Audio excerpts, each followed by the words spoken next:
actually having more limited resources ends up being a forcing function. You end up focusing a lot more on what the business really needs versus the things that you think that may be in the future and all that.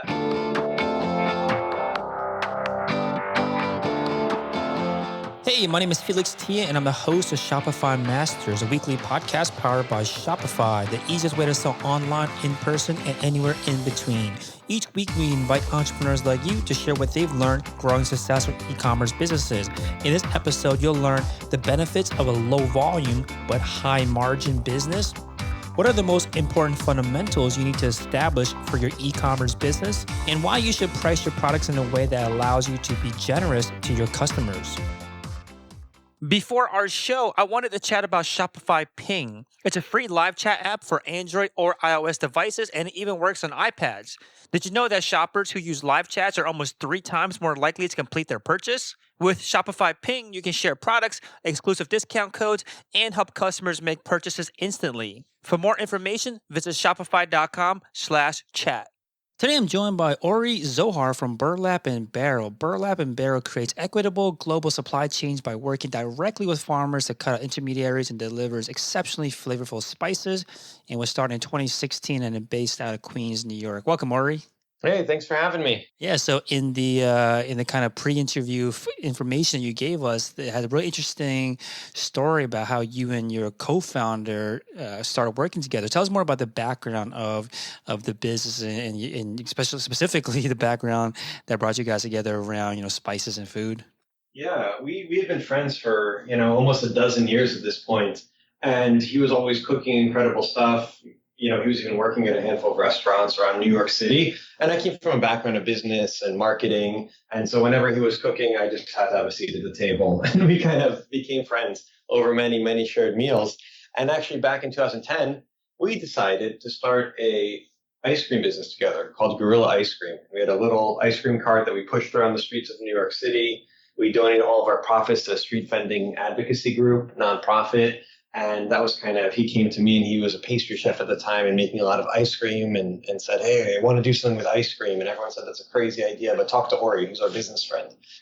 and I heard that. I was like, that's awesome. I'm in. We're doing it. And so we just ran that for 4 months for the summer of 2010. And at the end of it, it went well. We liked working with each other. We sold more ice cream than we had expected. We got a lot of press. We donated money to charity. And that was a really fun experience. And so after that, he ended up getting his master's in international development, and then in London, and then he ended up moving to Afghanistan as an aid worker. And that was where he was still cooking and still doing all kinds of stuff related to food, on top of his day job. And he had kind of come across this wild cumin that grows in northern Afghanistan that he was totally blown away by. And having come from some of the best kitchens in New York, he'd never kind of encountered spices that were just that good. And he said, I wonder what else is out there, and started reaching out directly to spice farmers all over the world that were growing spices themselves, and just kept finding really, really cool stuff. And in the meantime, after that business, I went to the dentist and got my teeth cleaned. My dentist was like, what have you done? I said, I've had an ice cream business for the summer. And I had 4 cavities. So I got that fixed. But then I moved to San Francisco and started a mortgage company. I just wanted to do the next business. I was kind of an operator and wanted to jump into the next thing. And I found this opportunity around creating a easier, more straightforward mortgage process, because nobody actually has any idea what they're doing when they're getting a mortgage. And so I partnered up with another guy, and we ended up raising money and started this mortgage company that was like a super broker. You'd come to us, we worked with 45 lenders, we'd help guide you through the whole mortgage process.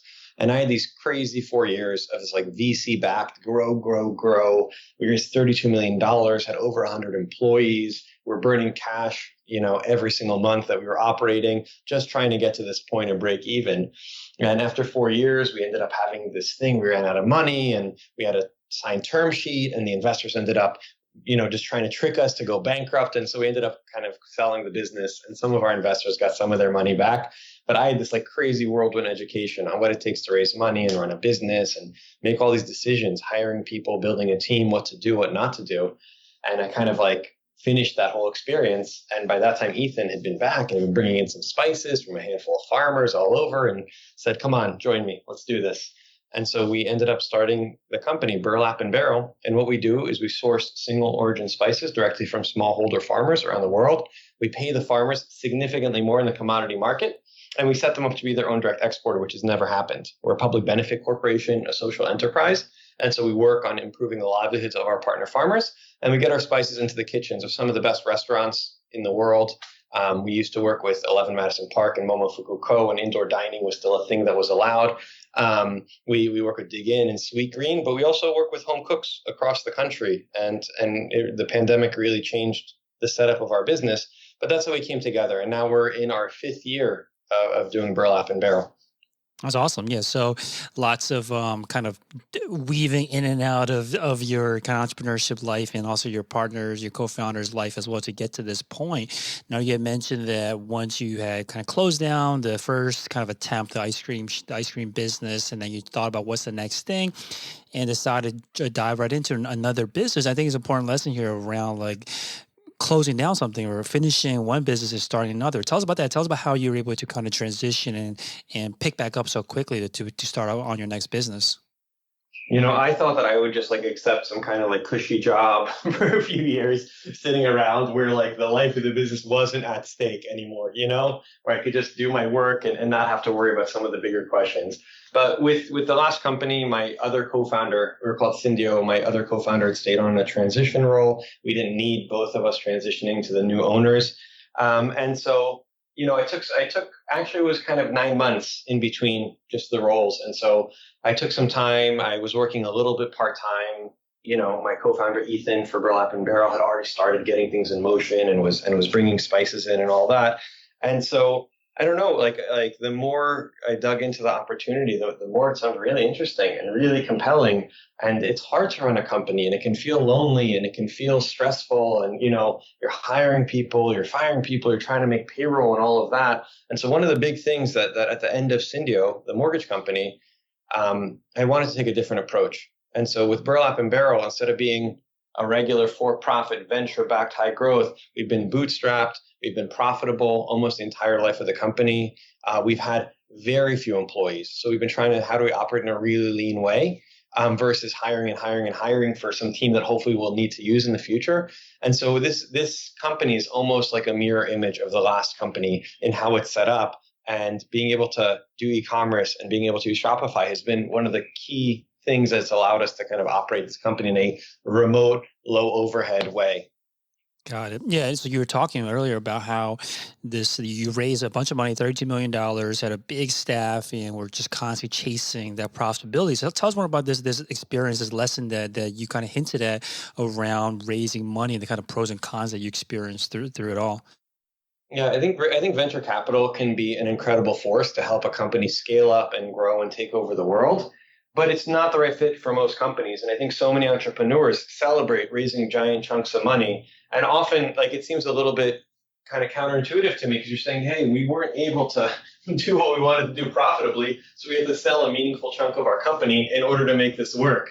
And so, I think a lot of people view raising money as a kind of ends instead of as a means to get to somewhere.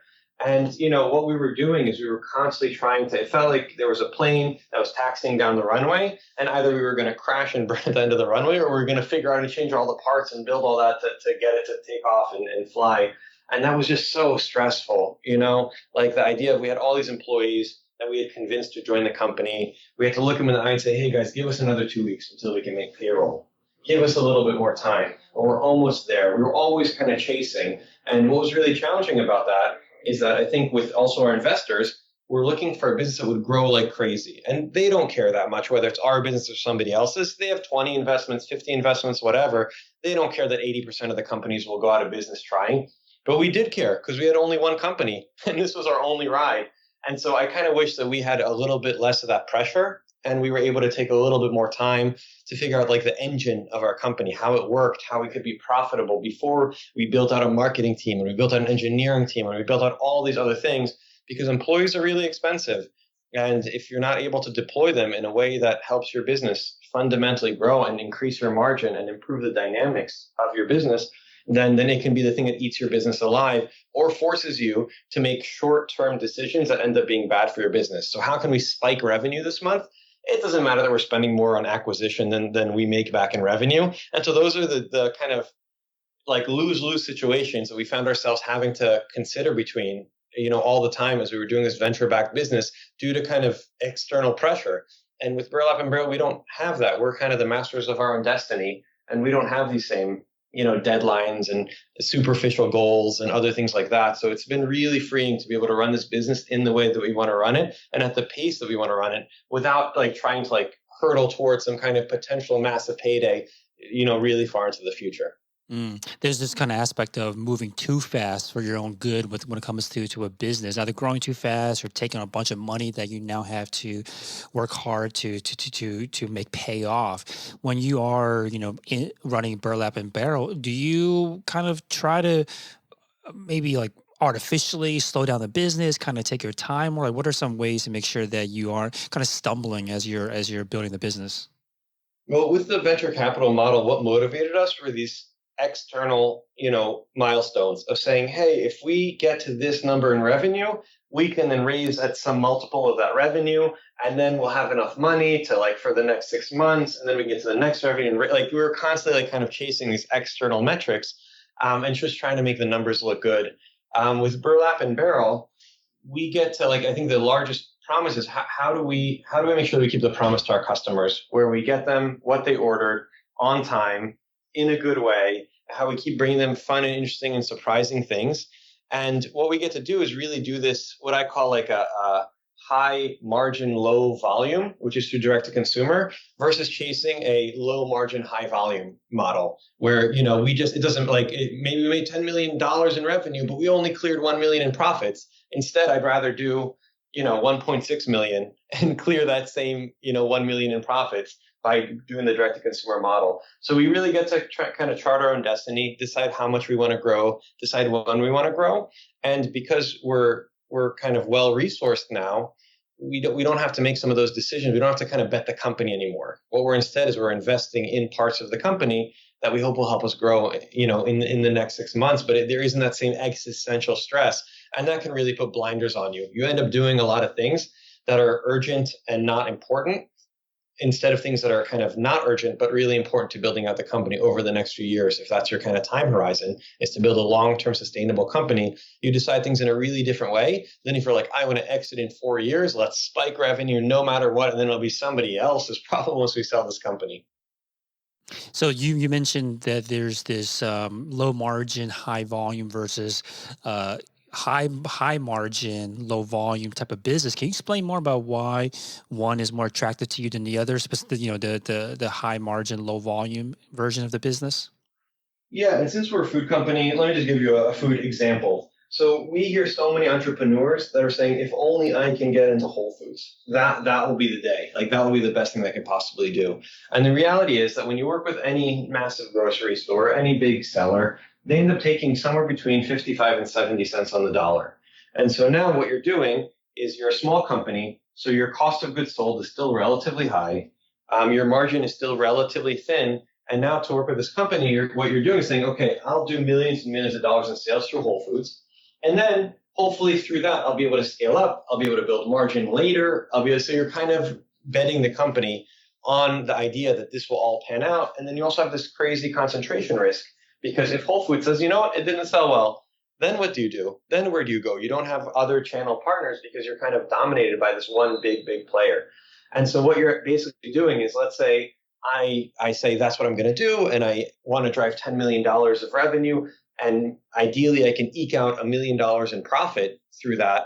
If I make a misstep, if I don't pack my products right, if they get rejected for whatever reason, if the boat flips over, which has happened a couple of times, not to us yet, but if the container holding all my products gets delayed or gets destroyed, or there are bugs in it, or whatever the millions of things that can happen along the way, then that could take my profit from $1 million to $500,000 to zero, or even to negative.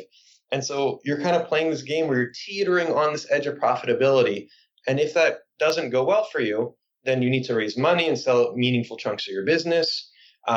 Or potentially, that's your shot. And if that doesn't end up working out for you, then you've lost the bet where you bet your business on it. And so that to me, that felt like that's what we're doing all day long with the venture-backed company. We're constantly just betting our business again and again and again.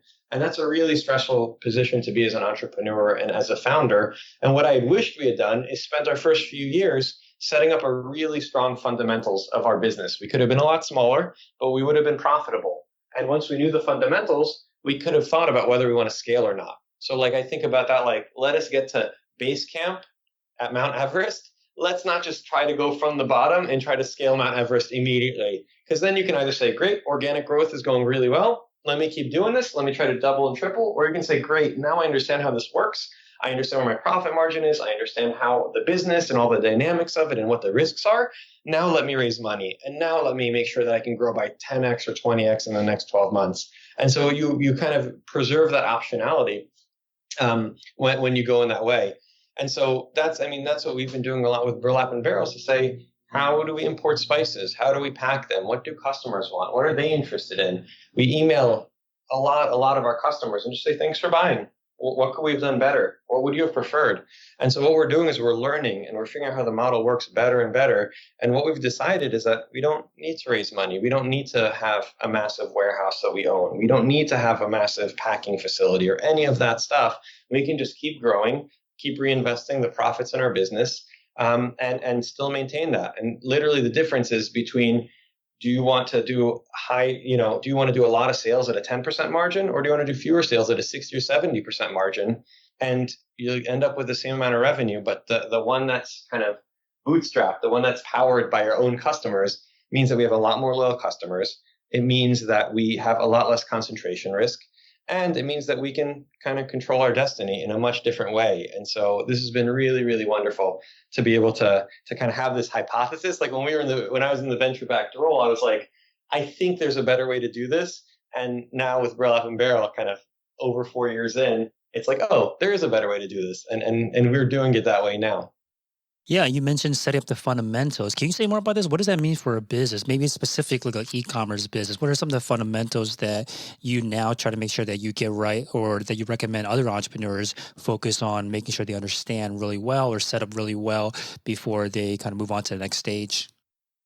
Yeah, so I think a lot of it is just, I think what ends up happening a lot of times when you raise money or go for a big loan or anything like that, what you do is you do these like 5-year projections.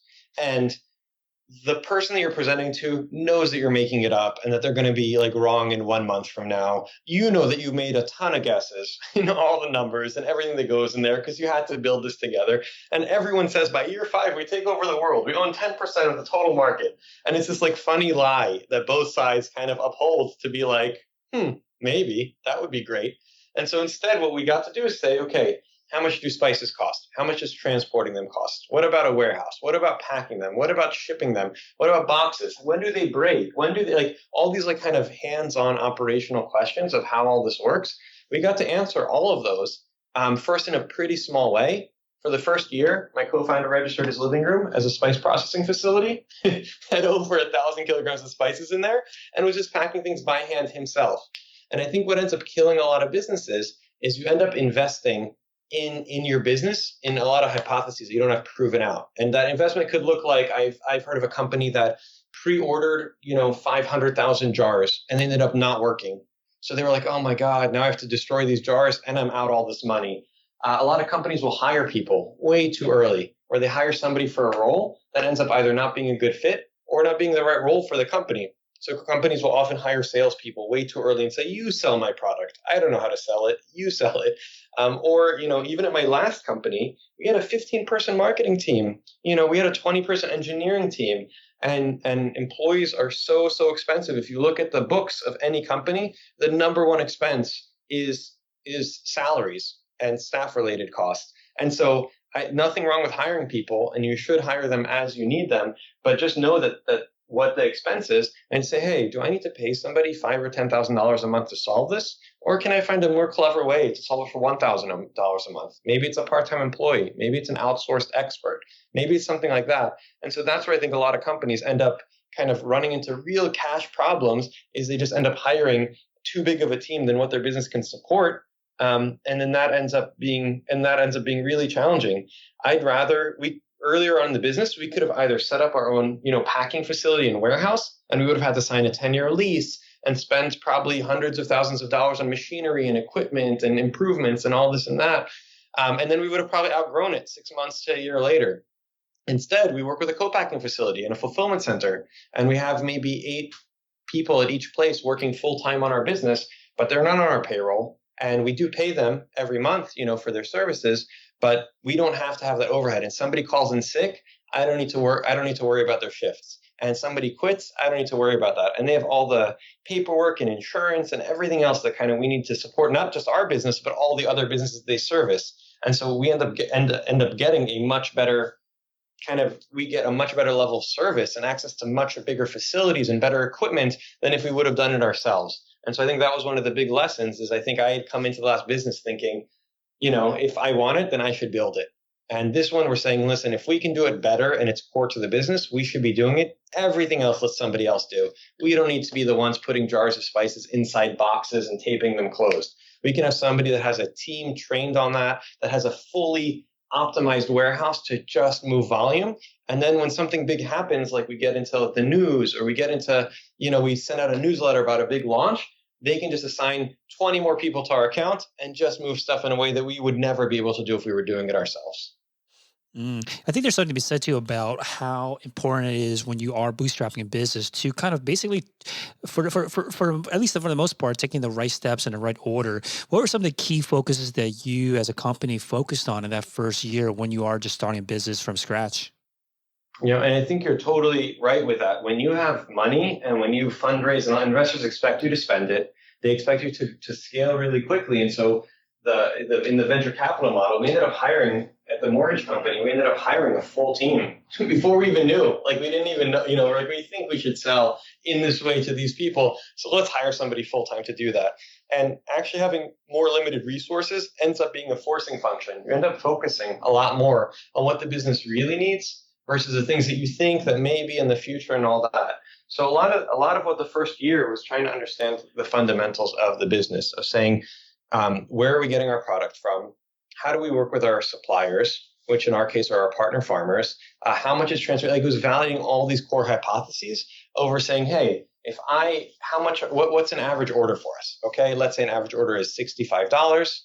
Let's say shipping on that order, how much does that cost? Okay, that should be about $15. Okay, what's our ingredients? Well, our COGS are probably around 30%. Okay, so then you slowly start like breaking this apart, and all these things that are hypotheses and things that are like conceptual end up being kind of validated hypotheses. And then I say, okay, well, how much are we paying for our packaging today? Well, if we order 10 times more, we could save 30% on it. Okay, so I know where we are today.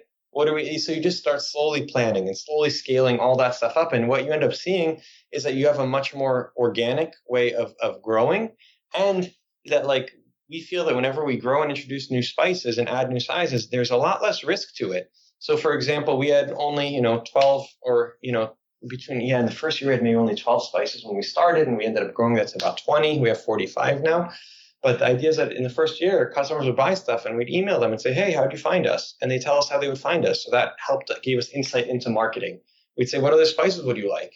And if 20 people say that they want garlic, then we know that if we get garlic, it will sell well. So we're no longer doing these like hypothetical exercises and business modeling and all of that, which makes me absolutely crazy.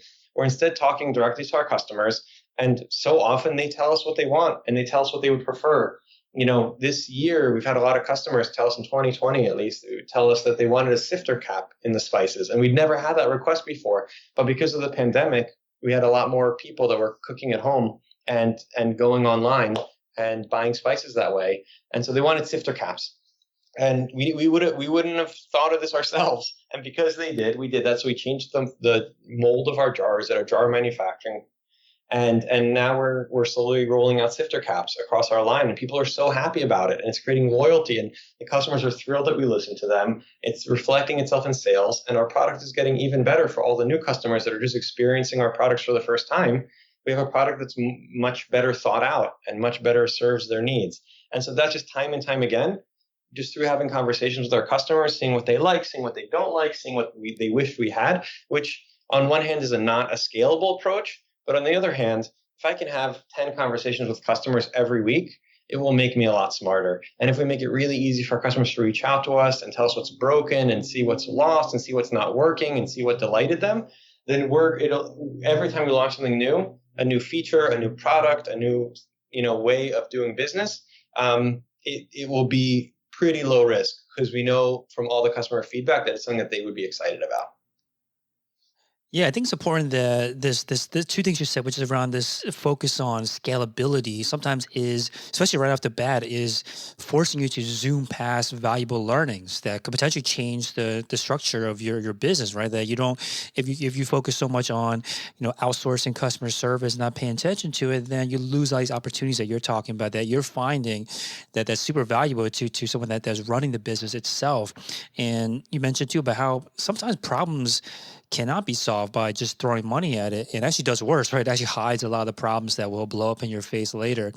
Now, when you have been able to take a much kind of slower approach and you have some profitability, you have some cash to now reinvest back in your business, what would you say are some most critical areas that you guys invested early on to help grow the business, to gain a little bit more margin, a little bit more room for error when it comes to bootstrapping? Yeah. So and just to your last point, we want to be anti-scalable. Like there's a lot of people have an obsession with scalability, especially in the Bay Area and Silicon Valley, because that's the idea. That's where your margin, that's where the business really starts working. But our idea is a little bit different, where we instead want to have more one-on-one conversations. We prefer depth over kind of quantity. If you get a email survey saying, please give us your attention for a $15 gift card, nobody fills that out. But if you get an email from a co-founder of a company that says, hey, thank you so much. You grew up in Baltimore? I grew up in Baltimore. How did you, and you start getting such valuable insights. And the point is that whenever you scale, the opposite side of scale is that, yes, you may be doing things more efficiently, but you may be doing the wrong things. And it's really hard to pivot and it's really hard to change. When you're scaling, you're creating things to go down a narrow pathway, but to do it a lot and really efficiently. And that's normally the exact opposite of what an early business should do. You're coming out there and saying, I don't know what's going to work. I don't know what's going to resonate yet, but I'm going to put some stuff out there and I'm going to respond and react quickly to the feedback and keep changing things. And so the things that we did invest in once we had a better sense of where things were going was, one was inventory, because we were growing and our customers kept saying, great, this is great, stop selling out, bring me more stuff.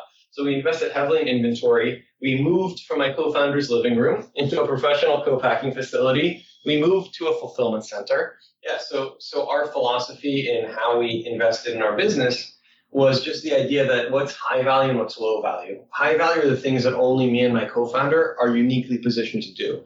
And oftentimes that was around sales, that was around product development, and that was around kind of overseeing the high level kind of operations and flow of the business. How are things moving from one end to the other, and where are we spending more, when are we not, but just to oversee how everything is moving.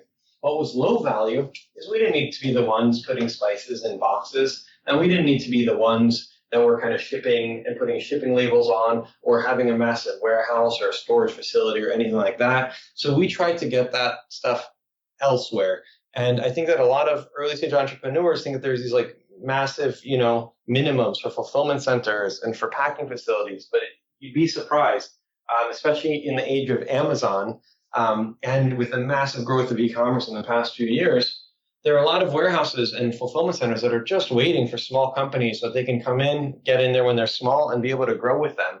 And getting that stuff off our plate opened up so much more of our time to be able to focus on the other parts of the business's growth, including sales, partnerships, PR, even high level procurement, all those things that only we could do. We can't have somebody else negotiate a deal with us. We can't have somebody else give an interview to, Food and Wine. That has to be the founders. That has to be us. And so we went through and just tried to identify the things that were the most high value for our business, that we could have the biggest impact, and anything that kind of fell below the line. We said, okay, how can we bring in somebody else to do it? I don't need to do our bookkeeping. We can bring on a bookkeeper that would be way better than me at doing our books. We can bring on an accountant.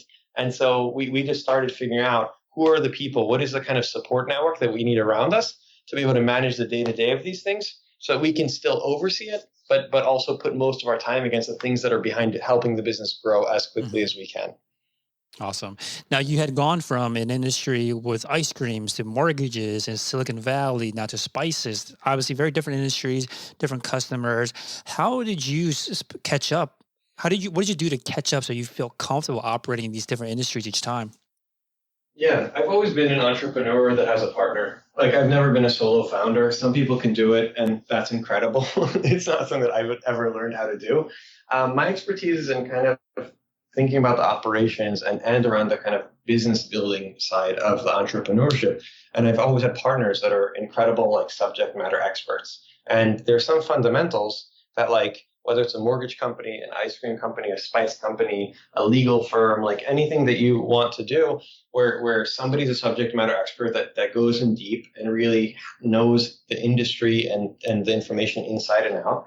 And there's the person that can be the business builder and can think about the overall operations from it. So in a similar way that we thought about how do we hire employees, how do we compensate, how do we price our services, how do we prioritize? These are all things that were valuable. Like we struggled with the same questions in every single iteration of every single business.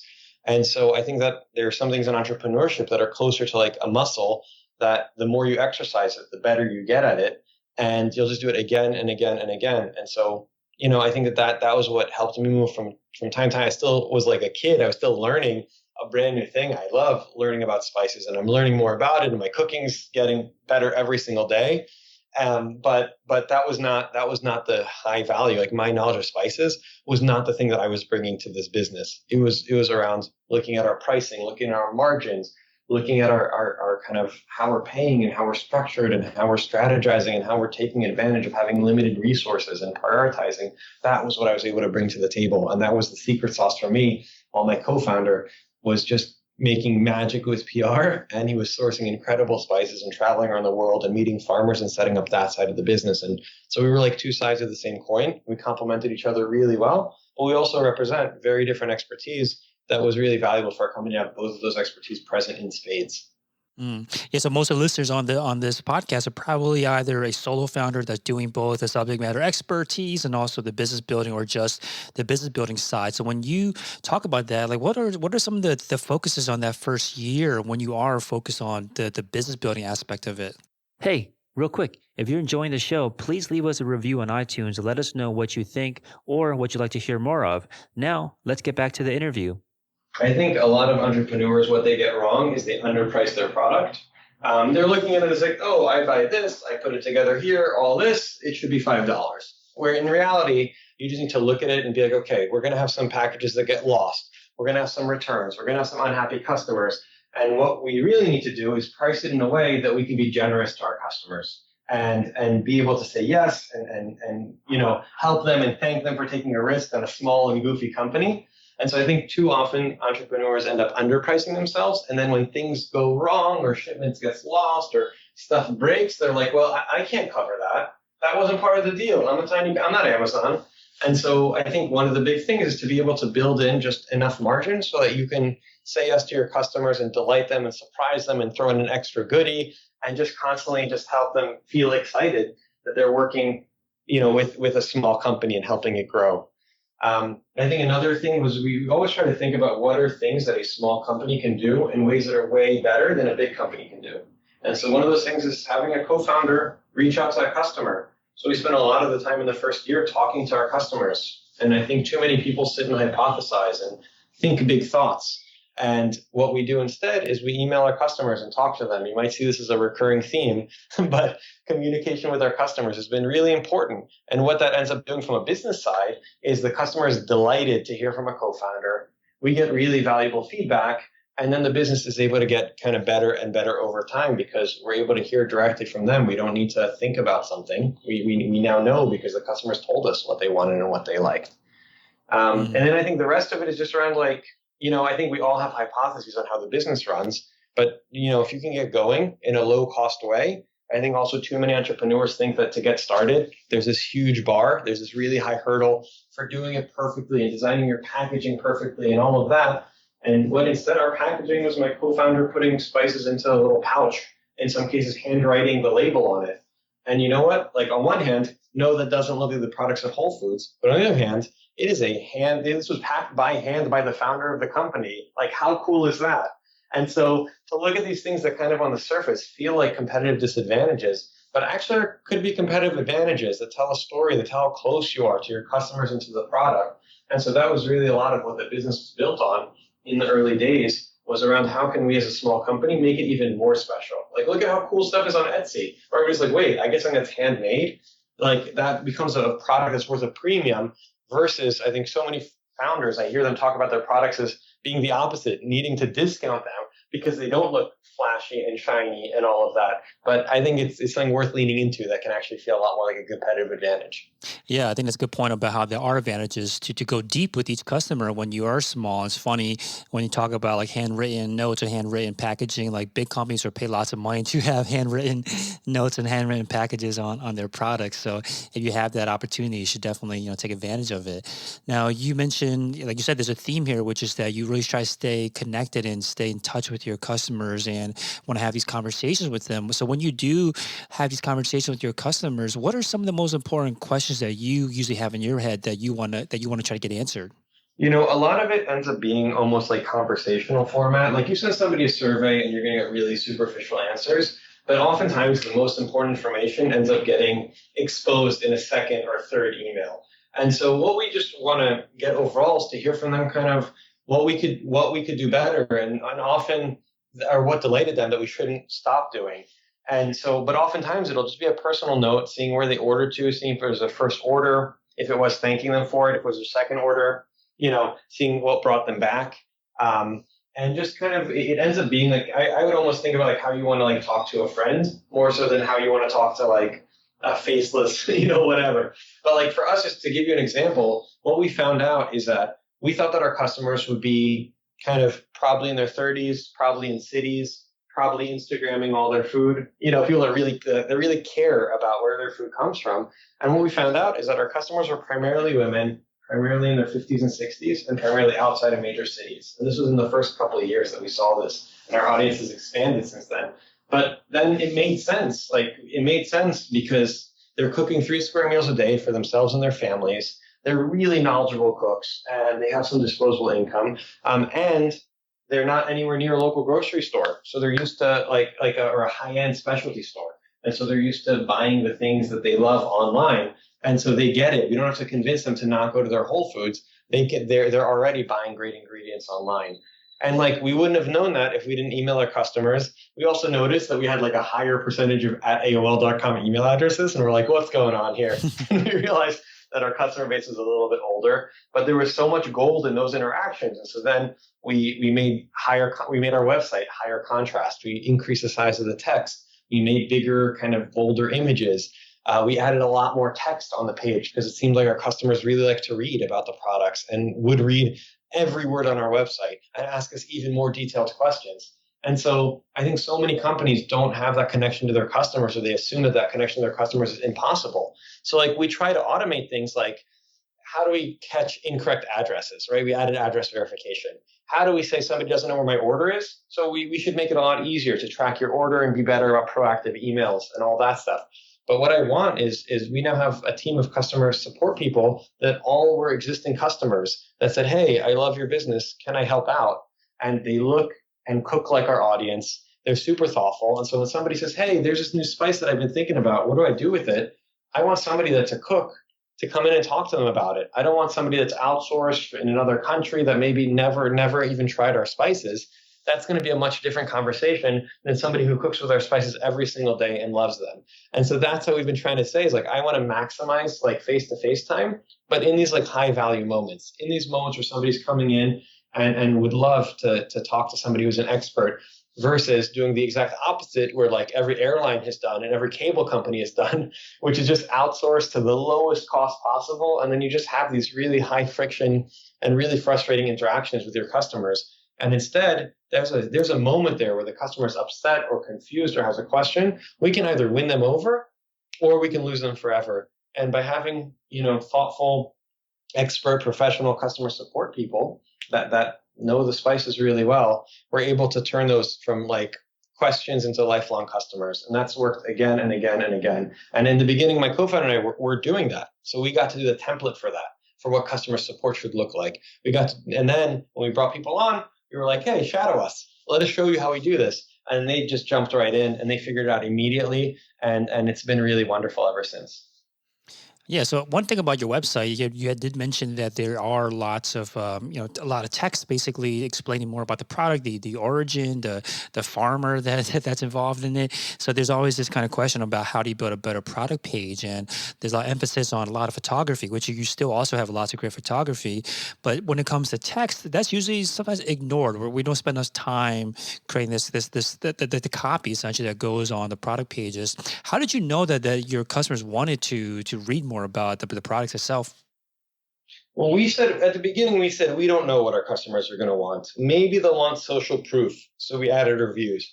We said maybe they'll want photography. Maybe they want to read. But we got a lot of emails asking about the spices and asking for more information. And so we ended up just saying, this is interesting. Great. Let us talk to you all day long about where cinnamon comes from and what makes this cinnamon so special. And we loved that. And we got really good responses from customers kind of reading the website, saying that's so interesting. I never knew that cinnamon was tree bark. This farmer story is really cool. And that's also a competitive advantage because no other spice company, if they're not sourcing directly, they don't know who the farmer is. They don't know exactly where it grew. They don't know, what makes it so special. It's just this kind of like massive commodity version of this product that is truly an average. And then often that average is below average. But so that's where we got to talk to our customers. We had a number of customers that said, hey, I want one of everything on your site. And we were like, well, add one of everything to your cart. And they were like, no, we want you to do it. And we heard that from a handful of people. And we're like, okay, we're going to introduce our complete collection, which is one of everything with one click. You get one of everything on the site. And it ends up being between $250 and $300, depending on how many spices we have on the site at any given time. That was our 8th highest revenue driver in 2020, which I just couldn't believe. Like, I had no idea that people would want to spend that way, but a lot of people were either sending it as housewarming gifts. Some people said, hey, my spices are really old. I'm going to do a full pantry renovation. And so I guess this just comes time and time again to customers emailing us and reaching out. And we've really tried to make our site in a way that is really easy to reach out to us in any way that you want. Because when a customer runs into something and they have a question or they don't know, they're going to spend 1 second trying to figure out how to contact you before they just bounce out and say, whatever, I have other things to do. I'm going to get this elsewhere. It's not worth it. And so many companies, like the customers don't get to hold our product. They don't get to smell our product. They don't get to taste it. So the website really has to do all the heavy lifting to help them understand what they're getting and how they're getting it and what it will be like. And so that has really helped us, these long descriptions, to say, oh, you like cinnamon, but you don't know if you like our cinnamon? Let's give you 800 words about what makes it so special. And that in turn also ends up helping a lot with SEO.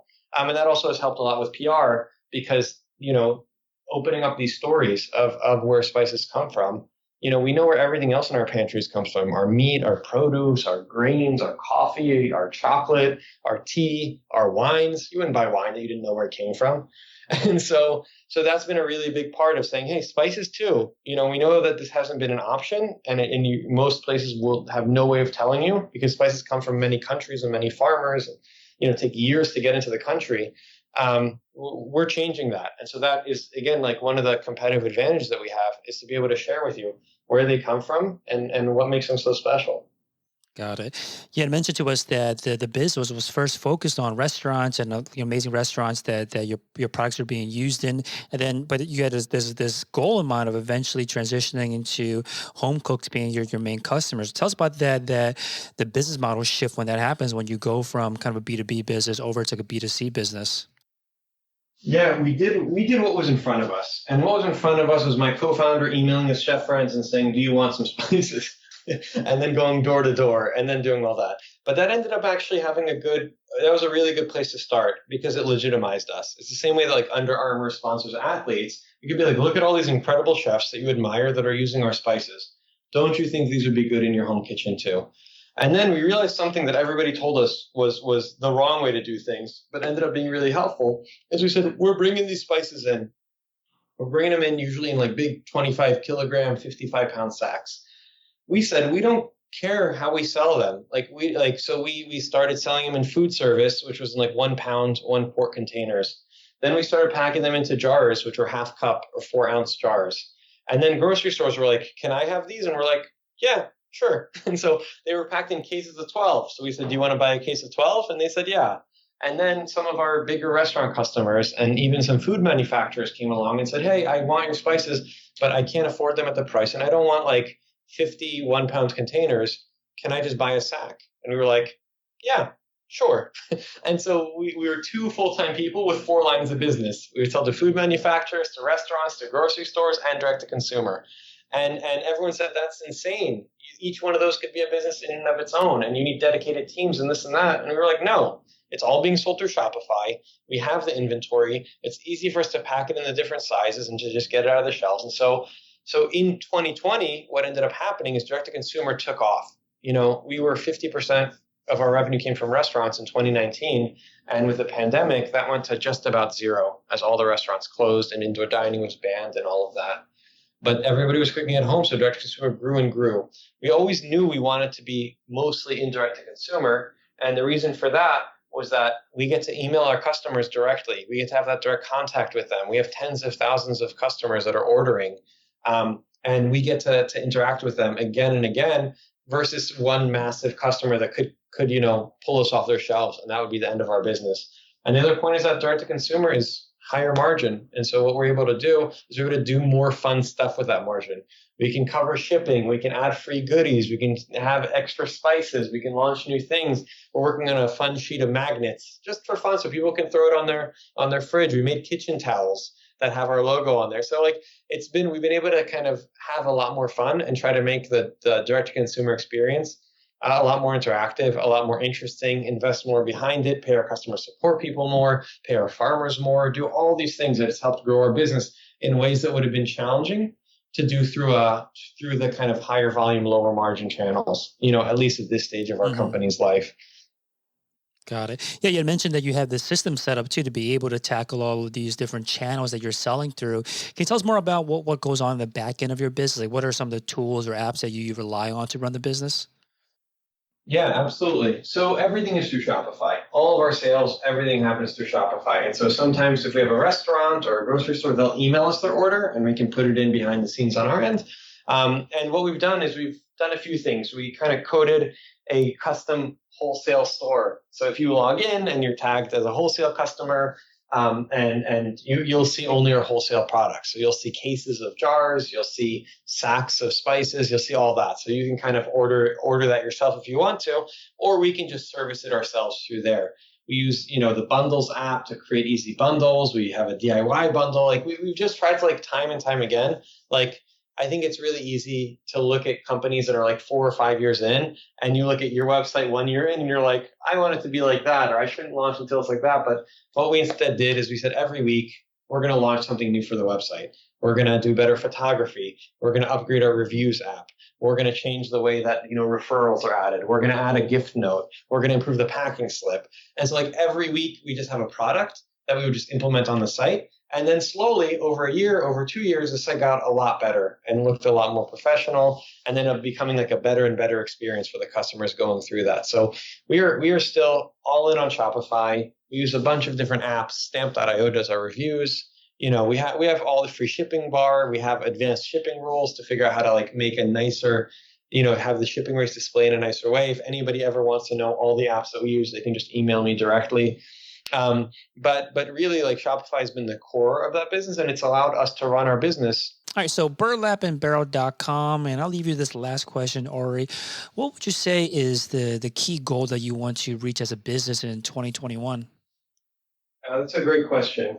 As a business 2021, what we want to do is really strengthen our operations. Figure out, we've been trying to figure out how we do things and how we ship things and all that stuff. And now what we're doing is we know what we want to do. We know our customers. And now we need to build all the systems to help all this flow easily through our systems, which will then allow us to grow 2, 3, 4x in 2021. And so that's our biggest focus, is just turning the things that used to be manual and, every time, how do we do this and how do we prioritize and all that? We're going to turn those into strong systems and create processes within our business. And I know that sounds super unsexy, But that's really important in terms of delivering the promise to our customers and making sure that you order. Whenever you order, we can ship it within 1 business day. It can arrive within 2 business days. And you can just have this really great experience that makes you not need to go to your grocery store to buy mediocre spices ever again. Awesome. Thank you so much for your time to come on and share your experience, Ori. Thank you. Thanks for tuning in to another episode of Shopify Masters, the e-commerce podcast for ambitious entrepreneurs powered by Shopify.